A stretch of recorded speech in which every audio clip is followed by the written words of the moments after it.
Assalamualaikum warahmatullahi wabarakatuh. Perkenalkan, nama saya Tamti Mugiarum dari Universitas Negeri Makassar, Program Studi Gizi angkatan 2023 kelas E. Di sini pada kesempatan kali ini saya akan menjelaskan mengenai jaring-jaring sebab akibat.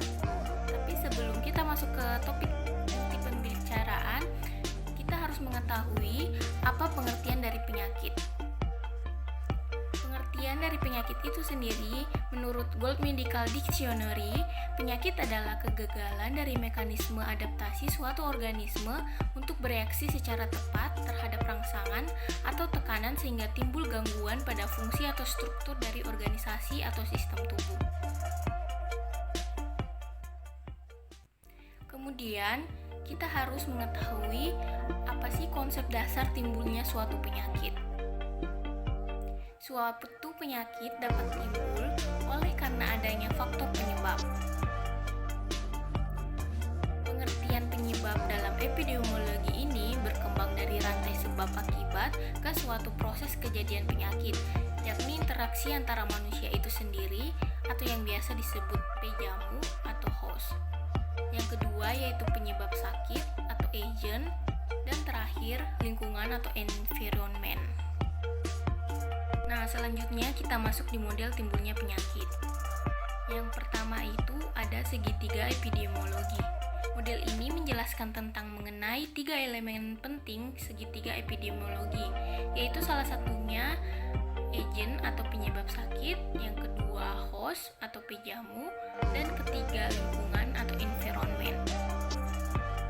Kemudian yang kedua tentang dasar timbulnya penyakitnya, yaitu roda atau well yang berbentuk seperti roda. Dan yang ketiga itu ada jaring-jaring sebab akibat. Nah, di sini saya akan menjelaskan secara rinci dari jaring-jaring sebab akibat seperti apa. Nah, teori jaring-jaring sebab akibat ini ditemukan oleh Mas Pohan dan Cook di tahun 1970. Teori ini sering disebut juga sebagai konsep multifaktorial atau yang biasa disebut dengan the web of causation. Perubahan dari salah satu faktor akan mengubah keseimbangan antara mereka yang berakibat bertambah atau berkurangnya penyakit yang bersangkutan. Nah, selanjutnya model ini menjelaskan bahwa satu penyakit tidak bergantung pada satu sebab yang berdiri sendiri, melainkan sebagai akibat dari serangkaian proses sebab dan akibat. Dengan demikian, maka timbulnya penyakit dapat dicegah atau dihentikan dengan memotong mata rantai pada berbagai titik. Nah, berikut adalah model jaring-jaring sebab akibat. Yang dimaksud di sini itu apa?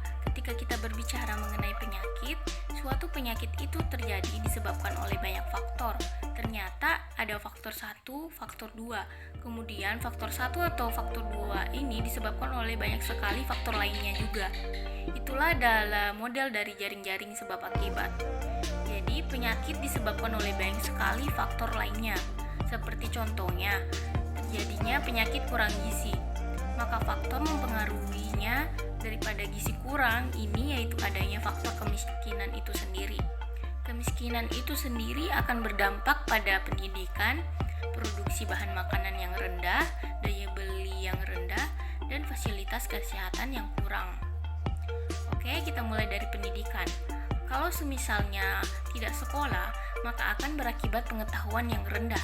Pengetahuan yang rendah, maka konsumsi makanan yang dimakan tidak memadai. Begitu juga misalnya produksi bahan makanan yang rendah. Produksi makanan yang rendah otomatis konsumsi makanan tidak memadai. Apanya yang tidak memadai? Ketersediaan daripada makanan yang dimakan. Sehingga asupan makanan yang dimakan untuk tubuh juga akan berkurang. Begitu juga dengan daya beli yang rendah. Misalnya, kita lihat dari kemiskinan itu sendiri. Otomatis konsumsi makanan atau bahan makanan tersedia berkurang atau tidak memadai. Sehingga asupan zat gizi makro dan mikronya berkurang. Yang berikutnya, kemiskinan juga akan mempengaruhi dilihat dari proses fasilitas kesehatan yang kurang. Fasilitas kesehatan yang kurang di sini akan berdampak kesehatan yang kurang juga. Ketika Jika kesehatan kurang, maka yang diakibatkan di sini adalah daya tahan tubuh dan penyerapan zat gizi akan terganggu di dalam tubuh itu sendiri. Sehingga dilihat dari jaring-jaring sebab akibat ini, terjadinya gizi kurang itu adalah diakibatkan dari semua faktor-faktor berikut. Nah, berikutnya sifat jaring-jaring sebab akibat. Yang pertama itu tidak ada penyebab tunggal. Suatu penyakit tidak bergantung pada satu sebab yang berdiri sendiri, melainkan merupakan serangkaian proses sebab dan akibat. Yang kedua itu ada penyebab penyakit berinteraksi. Seperti tadi di contohnya bahwa setiap penyakit itu saling berinteraksi satu sama lain.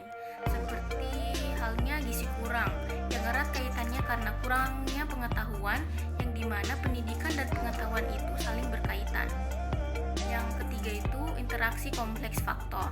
Terjadinya penyakit itu karena interaksi kompleks dari berbagai faktor yang saling berkaitan, baik memperkuat maupun melemahkan penyakit. Nah, kita masuk di kriteria sebab akibat. Kriteria sebab akibat ini juga dikenal sebagai kriteria Hill, digunakan dalam epidemiologi untuk menentukan apakah ada hubungan kausal antara suatu faktor risiko dan penyakit. Berikut adalah kriteria-kriteria tersebut. Yang pertama itu ada kekuatan hubungan, yang dimana semakin kuat hubungan antar faktor risiko dan penyakit, semakin kuat kemungkinan kausalitasnya. Yang kedua itu ada temporalitas, yang dimana hubungan antara faktor risiko dan penyakit harus memiliki urutan waktu yang logis, yaitu faktor risiko harus terjadi sebelum penyakit. Yang ketiga itu ada biological gradient atau efek dosis respon, yang semakin tinggi dosis faktor risiko, semakin tinggi kemungkinan terjadinya penyakit. Dan yang berikutnya itu konsistensi, yaitu hasil penelitian harus konsisten jika dilakukan pada waktu, tempat, populasi, dan penelitian yang berbeda. Selanjutnya ada specificity, yaitu faktor risiko harus spesifik dan hanya menyebabkan satu jenis penyakit, dan penyakit tersebut hanya disebabkan oleh satu faktor risiko. Dan yang terakhir itu ada eksperimen evidence atau bukti eksperimen. Bukti eksperimen seperti studi klinis, intervensi, dan studi pada hewan dapat membantu memperkuat hubungan kausal. Nah, begitu saja penjelasan saya mengenai jaring-jaring sebab akibat. Lebih dan kurangnya mohon dimaafkan. Terima kasih yang telah menonton video ini. Semoga video ini dapat bermanfaat bagi yang sudah menonton video ini.